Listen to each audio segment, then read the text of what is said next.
우리 성경 말씀 보도록 하겠습니다. 성경 말씀은 마가복음 8장 11절에서 26절 말씀입니다. 마가복음 8장 11절에서 26절 말씀입니다. 바리새인들이 나와서 예수를 힐난하며 그를 시험하여 하늘로부터 오는 표적을 구하거늘 예수께서 마음속으로 깊이 탄식하시며 이르시되 어찌하여 이 세대가 표적을 구하느냐. 내가 진실로 너희에게 이르노니 이 세대에 표적을 주지 아니하리라 하시고 그들을 떠나 다시 배에 올라 건너편으로 가시니라.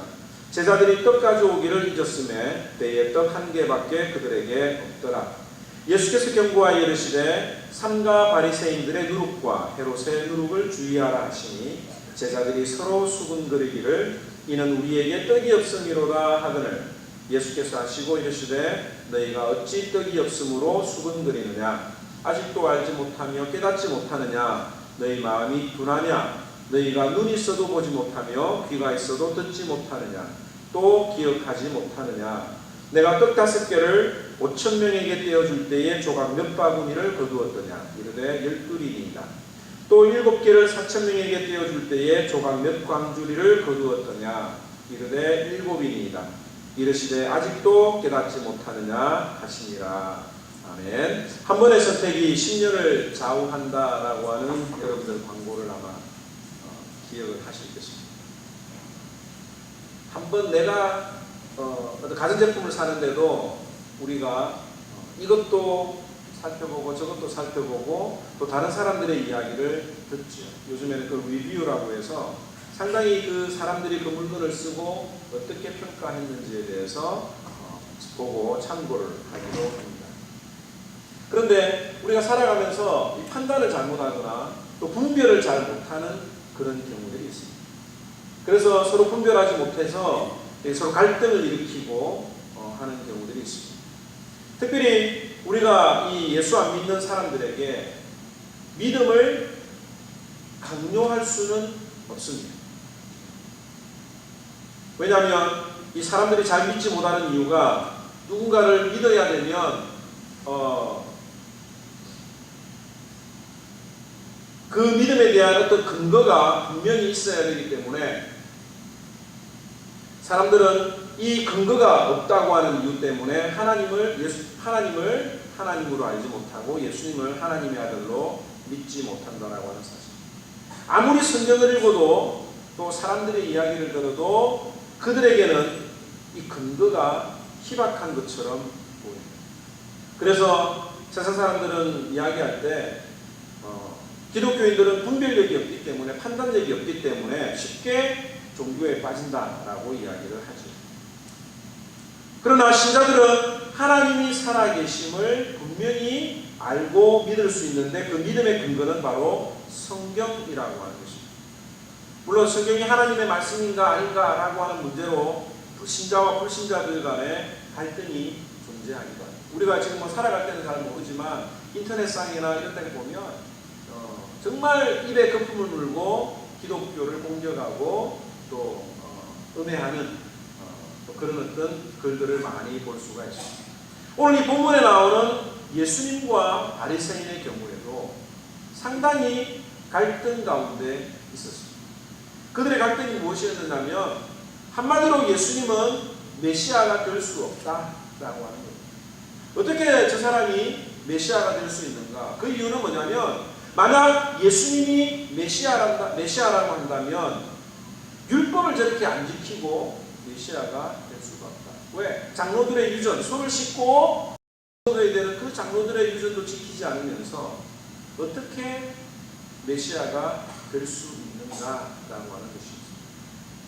또 하나는 뭐냐면 메시아는 유대인의 메시아이어야 되는데 왜 저 예수님은 돌아다니면서 이방인 지역에 기적을 베풀고 은혜를 베푸는가? 더더군다나 치유병에 의해 기적이 일어났다는 사실을 듣고 왜 이방인들에게도 저렇게 기적을 베푸는가? 라고 하는 문제 때문에 메시아가 될 수 없다고 생각을 했습니다. 그래서 예수님이 다시 갈릴리 서쪽으로 유대인 지역으로 다시 오시자 이 바리새인들이 사두개인들이 예수님에게 시비를 걸기 위해서 예수님께 찾아왔습니다. 그리고 하는 말이 하늘로 오는 표적을 보이라. 하늘로부터 내려오는 표적을 보이라. 이 말은 무슨 말이냐면 예수님이 정말 메시아라고 한다고 하면 여기 이 자리에서 당장 사인을 보여라. 표적을 보여라. 그거 하는 내용입니다. 여러분들 이 말에 대해서 많이 들어보지 않았습니까? 만약에 하나님이 살아계신다고 하면 하나님 살아계신다고 하는 것을 내 눈에 보여달라. 지금 당장 내 눈에 보여달라라고 하는 이야기를 하지. 우리가 전도할 때에. 이 말은 무슨 말이냐면 보여줘도 안 믿겠는데 보여줄 수 없으니까 신자들을 곤란에 빠뜨리기 위해서 그런 질문을 하기도 합니다. 예수님께서도 이 내용을 아셨어요. 그래서 어떻게 답변을 하셨느냐면 마태복음 16장 3절에 보면 너희가 저녁에 하늘이 붉으면 날이 좋겠다 하고 아침에 하늘이 붉고 흐리면 오늘은 날이 붓겠다 하나니 너희는 천계는 분별할 줄 알면서 시대의 표적은 분별할 수 없느냐라고 마태복음에 기록을 하고 있습니다. 이 병행 구절인데요. 우리가 옛날부터 내일 날씨가 어떻겠다라고 하는 것을 많이 예측을 합니다. 나이 드신 분들, 어르신분들 같은 경우에 이렇게 무릎이 아프거나 산후조리를 잘못하셨던 분들이 대체적으로 그렇다고 그러는데 몸이 뻑적지근하거나 쑤시면 다음날 비가 올 것 같다라고 예측을 하잖아요. 최초의 날씨를 예측한 것은 BC 650년 전에 거슬러 올라갑니다. 바벨론 사람들이 구름의 모양을 보고 비가 올 것 같다, 비가 오지 않을 것 같다라고 하는 책을 그때 당시에 쓰기 시작했습니다. 옛날부터 사람들은 날씨에 굉장히 관심이 많았습니다. 왜냐하면 이 날씨 때문에 자신에게 재산상의 손익을 가져다주는 결정적인 요인이 되기 때문에 미리 일기를 예측을 했습니다. 경제활동을 하지 않는 우리 학생들 같은 경우에는 별로 이 날씨가 중요하게 생각 안 돼요.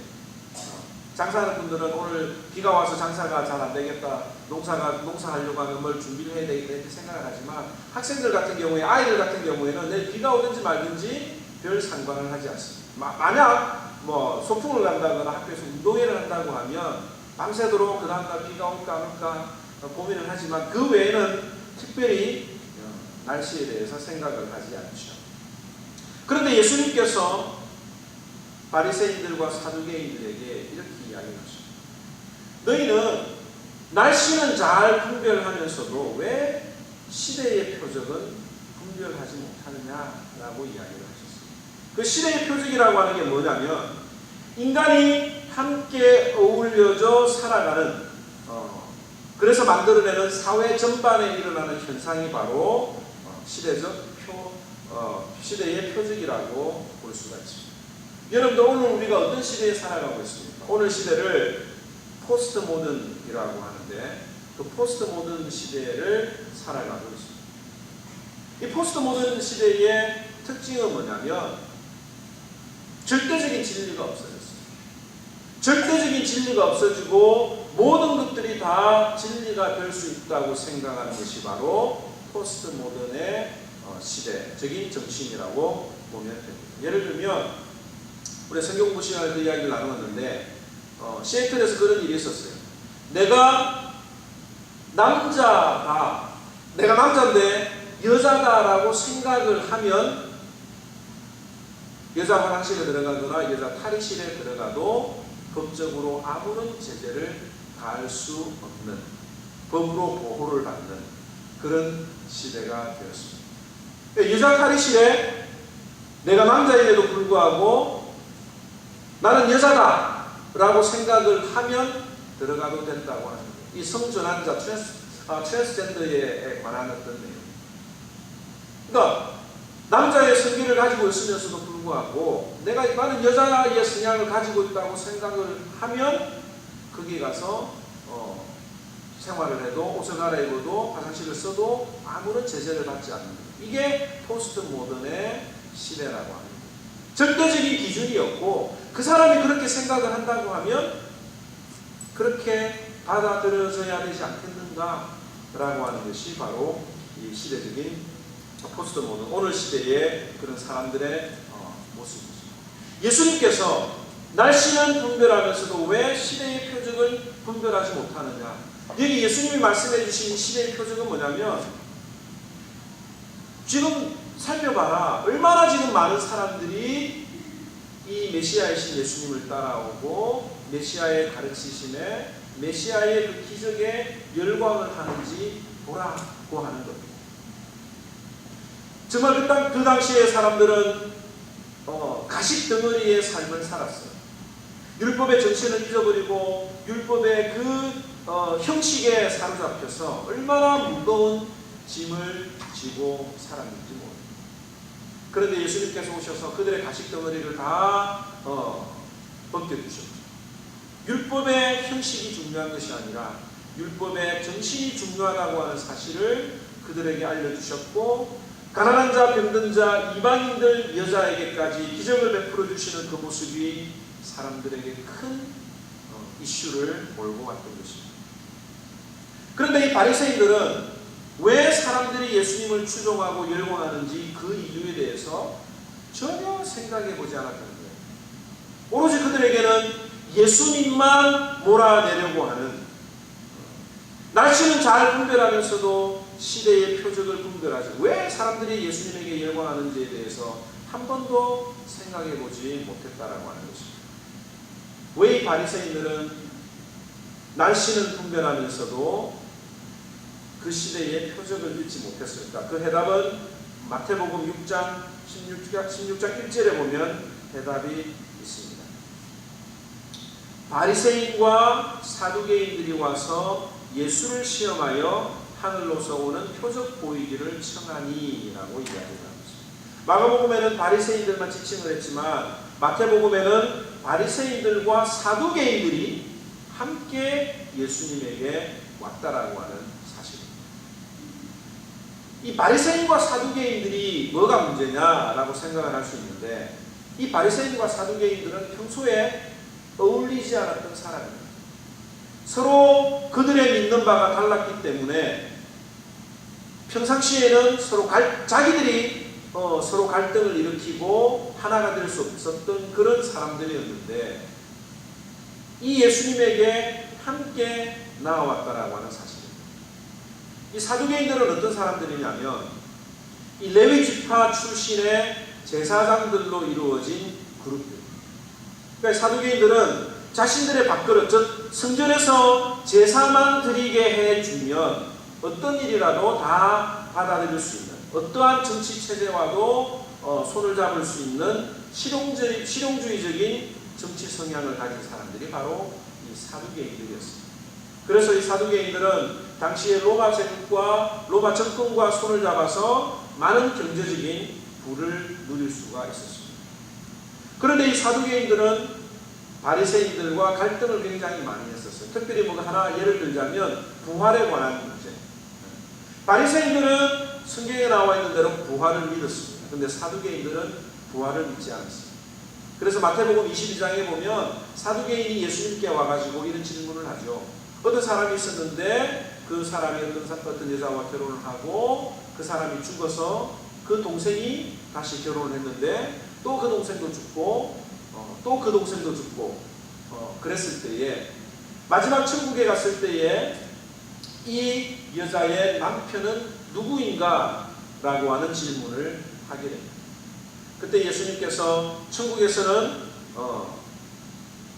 결혼하고 장가가는 그런 일들이 일어나는 곳이 아니라고 설명해 주었을 때에 바리새인들이 예수님의 의견을 지지할 정도로 이 사두개인들과 갈등이 있었던 그룹이었던 것을 우리가 성경을 통해서 알 수가 있습니다. 근데 이렇게 서로 다른 입장을 가지고 있었던 바리새인들과 서기관들이 하나가 되어서 예수님이 메시아가 아니라고 하는 사실을 이야기를 했습니다. 왜 그랬습니까?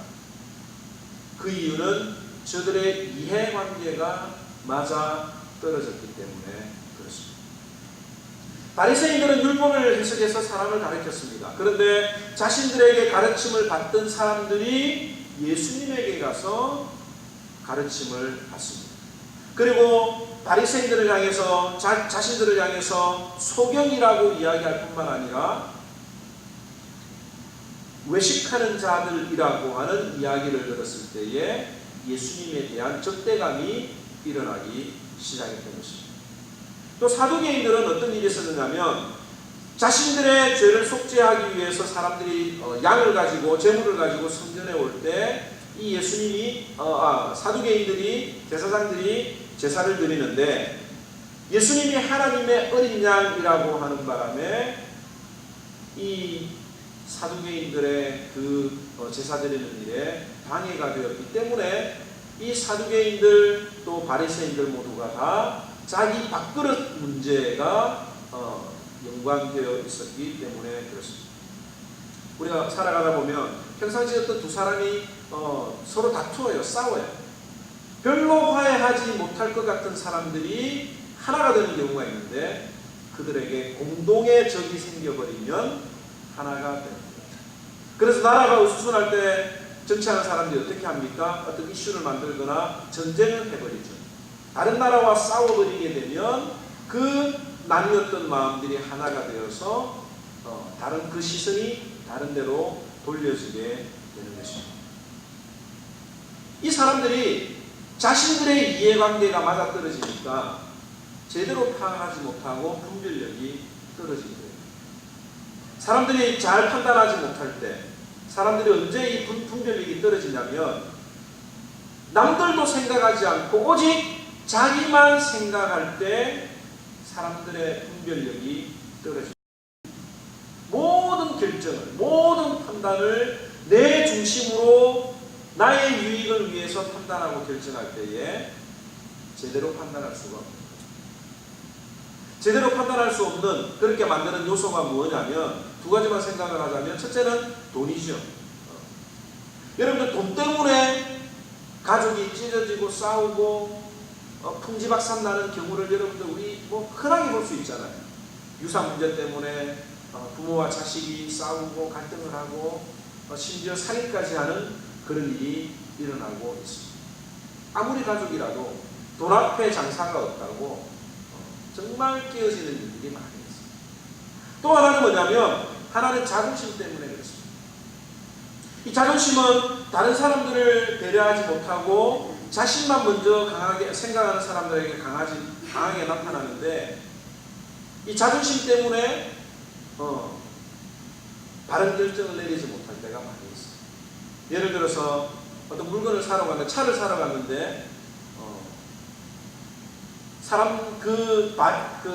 차를 파는 사람이 그 사람을 좀 이렇게 깔보거나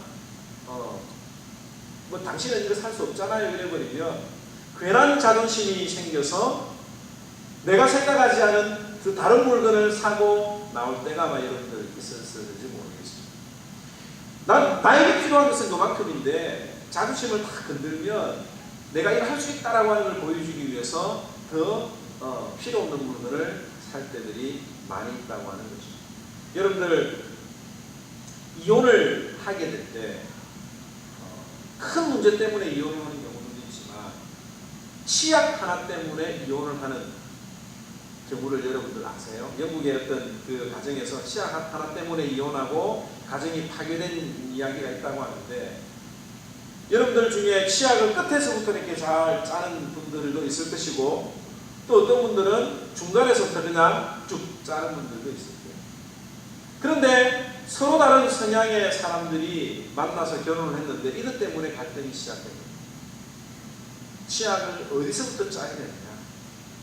근데 이것이 시작이 되어서 서로의 자존심을 건들고 서로 용서하지 않고 용서를 구하지 않는 것으로 인해서 다른 것들까지 갈등을 일으켜서 이혼을 하는 그런 경우들이 있는 것입니다. 사람들이 하나님이 없다고 하는 이유가 무엇입니까? 하나님이 있는지 없는지에 대해서 잘 분별하지 못하는 이유가 뭐냐면 바로 이런 이유 때문에 그런 거예요. 자기 자신에게 유익이 되지 않기 때문에 그런 거예요. 내가 내 돈과 내 물질과 내 시간을 내 마음대로 쓰고 싶은데 뭔가 하나님을 믿으면 내가 가지고 있는 모든 것들이 다 손해를 보고 빼앗긴다라고 생각을 하기 때문에 그렇게 판단을 할 수도 있습니다. 또 하나는 뭐냐면 자존심 때문에 그런 거죠. 하나님은 있다고 하는 사실을 믿는 순간 왠지 나 자신은 나약한 것 같고 또 누군가의 도움을 받는 것이 수치스럽다고 느껴지기 때문에 사람들이 하나님이 있다고 하는 사실을 믿지 못합니다. 그래서 하나님을 믿느니 차라리 내 주먹을 믿으라고 하는 이야기를 공공연하게 하고 다니는 것입니다.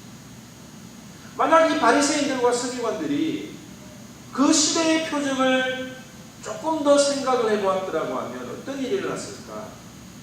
왜 사람들이 이 예수님에 대해서 일광하는지에 대해서 조금만 더 생각을 해봤더라고 하면 주님이 하나님의 아들이시라고 하는 사실을 생각을 해볼 수가 있었을 거예요. 아니 누가 보리떡 5개와 물고기 2마리로 5,000명을 먹입니까? 아니 어떻게 보리떡 7개와 물고기 2마리로 4,000명을 먹이는가? 이건 정말 사람이 행하는 일이 아니다라고 하는 것을 알 수가 있었을 것입니다. 그런데 이 바리새인들과 사두개인들한테는 그게 문제가 됩니다. 내 밥그릇을 지키기 위해서 이 예수님이 위선자, 독사의 자식이라고 하는 그 이야기를 들으면서 자존심이 상할 대로 상한 그들에게는 예수님이 행하는 표적이나 기적들을 가르치면 전혀 저들에게 귀에 들어오지 않았던 것입니다. 그들에게 예수님이 하시는 말씀이 요나의 표적만으로도 충분하다. 요나의 표적 외에는 내가 너희들에게 줄 것이 없다라고 이야기를 하십니다. 요나의 표적은 무엇입니까? 우리가 잘 알고 있는 것처럼 예수님이 십자가에 죽으시고 사흘 만에 부활하신 것을 나타내는 표적입니다. 예수님이 죽으셨다가 다시 살아날 것이라고 하는 그 표적만큼이나 예수님이 메시아인 것을 드러내는 표적이 없다고 하신 거예요. 그리고 이 예수 그리스도를 믿지 않는 그들에게 악하고 음란한 세대라고 이야기를 하셨습니다. 악하고 음란하다라고 하는 말은 무슨 뜻이냐면 한마디로 이야기하면 하나님을 떠난 거예요. 하나님을 떠난 것이 하나님을 떠난 마음, 하나님을 떠난 행동이 바로 악하고 음란한 것인데 누가 악하고 음란한 자들인가? 어떤 인간이라도 예수 그리스도의 은혜가 아니면 인간답게 사는 것을 모르는 자들이 바로 악한 자입니다. 하나님 없이도 살아갈 수 있다라고 생각하는 자들. 내가 내 문제, 내 구원 문제를 해결할 수 있다라고 자신만만하게 생각하는 사람들이 바로 악하고 음란한 자라고 하는 것입니다. 예수님께서는 이 사두개인들과 바리새인들의 분별력 없음을 책망하셨습니다. 그런데 또 하나 재미있는 장면이 뭐냐면 그 사두개인들과 바리새인들을 떠나서 예수님 건너편으로 가시는데 배를 타고 가시는데 제자들에게 이런 분별력이 없는 일이 또 일어나는 거예요. 조금 전에 예수님께서는 바리새인들과 사두개인들의 질문을 언급하시면서 제자들에게 그들의 누룩을 주의하라라고 이야기를 했습니다. 그런데 이 제자들은 이 말을 듣고 예수님이 어떤 의미로 그 누룩에 대해서 이야기했는지를 생각하지 않고 먹을 떡을 준비하지 못했다고 하는 것을 말씀하시는 줄 알았습니다. 그래서 누가 도시락 준비했냐라고 물어보니까 떡이 하나밖에 없는 거예요. 서로 떡이 하나밖에 없음을 가지고 수근수근거리는데 예수님께서 책망을 하시지요. 8절에 보면 예수께서 하시고 이르시되 믿음이 작은 자들아 어찌 떡이 없으므로 서로 의논하느냐라고 이야기를 하고 있습니다. 왜 제자들도 이 예수님에 대해서 분별력이 떨어졌는가? 믿음이 작았기 때문이라고 예수님은 이야기를 하고 있습니다.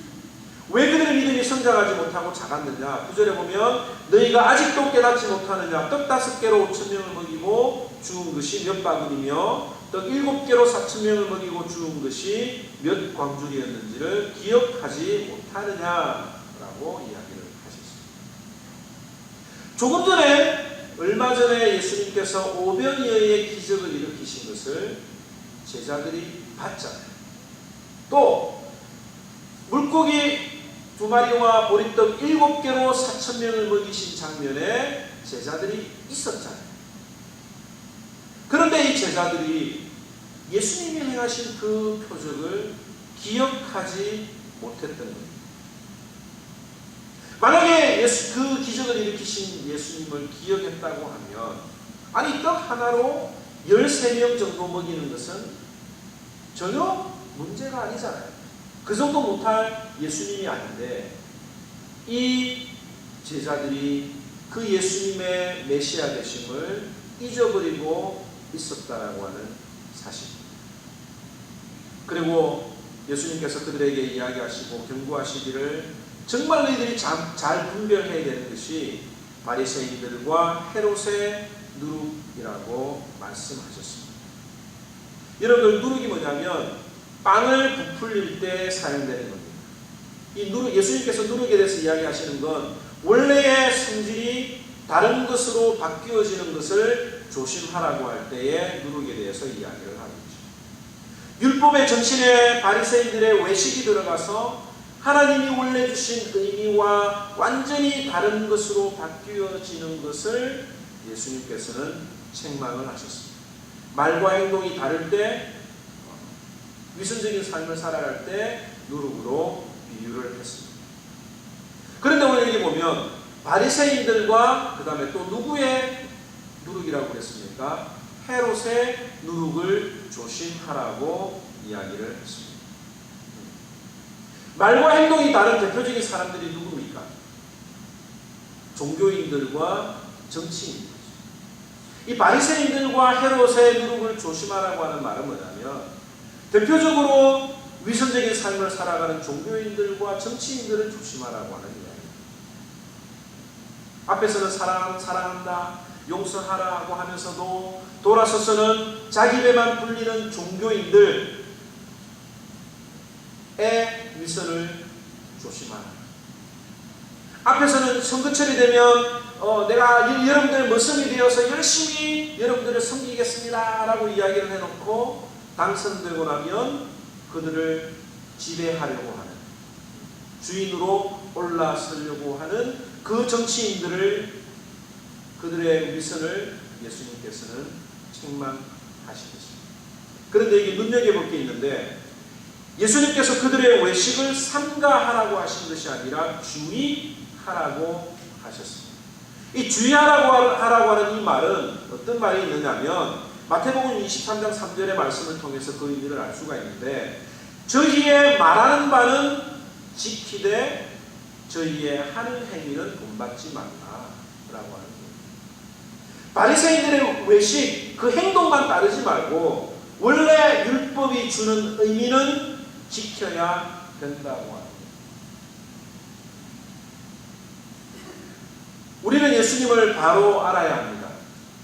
하나님의 말씀을 제대로 분별해야 합니다. 그리고 그 말씀대로, 그 말씀이 정확하게 우리들에게 주는 의미를 실천하면서 살아야 되는데, 우리가 신앙생활하면서 돈 문제 때문에, 자존심 문제 때문에 성경 말씀대로 판단하지 못하고 하나님의 뜻대로 판단하지 못할 때가 있다고 하는 사실입니다. 분명히 이게 틀린 게 알아요. 분명히 하나님의 말씀에 비추어 볼 때 내가 이렇게 살아서는 안 된다라고 하는 사실을 잘 압니다. 그런데 우리가 말씀대로 판단하지 못한 거예요. 돈 문제가 들려버립니다. 이 자존심 문제가 들려버리면 우리가 그렇게 판단하지 못해요. 오늘 이 말씀을 통해서 우리가 깨달아야 할 것이 무엇입니까? 내가 누구인가? 내가 누구인가를 분명히 분별할 줄 아는 분별력이 필요합니다. 나도 바리새인들과 다를 바가 없다 라고 하는 것을 깨닫는 것. 목숨을 걸고 지키겠다고 했던 베드로가 예수님을 배반했습니다. 또 사도가 된 이후에 이방인들과 식사를 하다가 유대인들이 들어오자 슬그머니 그 자리를 피해서 도망을 갔습니다. 왜? 이방인들하고 식사를 하지 못하고 교제를 하지 못한다라고 하는 그 유대인들의 율법이 있으니까 그걸 의식해가지고 하나님의 말씀 앞에 자유하지 못하고 도망을 가서 사도 바울에게 책망을 받은 적이 있습니다. 사도 바울도 마찬가지지요. 내가 원하는 바 선은 행하지 않고 도리어 원치 아니하는 악은 행한다라고 사도 바울이 날마다 고백을 했습니다. 그런데 우리는 어떻습니까? 우리는 어떻겠어요? 성경을 쓴 사람, 예수님의 수제자였던 베드로도 이런 실수를 하는데 우리는 거룩한 척, 죄가 없는 척, 다른 사람들을 비방하고 다른 사람들을 책망하는 모습을 우리가 볼 수가 있는 것입니다. 그래서 오늘 우리가 이 말씀을 통해서 깨달아야 되는 것입니다. 정말 내가 바리새인들과 다를 바가 없지만 하나님의 은혜로 살아간다라고 하는 것을 깨닫는 것이 우리가 그들과 다르다고 하는 거예요. 우리도 여전히 죄를 짓고 잘못을 하지만 그러나 내 죄 때문에 애통하고 슬퍼하고 주님 앞에 무릎 꿇는 이것이 달라야 된다라고 하는 것을 우리는 생각을 해야 합니다. 살아가면서 우리가 많은 판단을 할 때도 있고 또 정확하게 바르게 분별해야 될 때도 있습니다. 그럴 때 이 사두개인과 바리새인들처럼 돈 문제나 자존심 문제 때문에 내가 결코 내 고집이나 내 의지를 굽히지 못하는 그런 사람들이 되지 말고 하나님의 말씀 앞에 하나님 정말 나도 저들과 같이 주의 은혜를 입어야 될 사람입니다 라고 하는 신앙 고백이 날마다 일어나서 주님 앞에 책망받지 아니하는 저와 여러분들이 되기를 주님의 이름으로 축원합니다. 기도하겠습니다.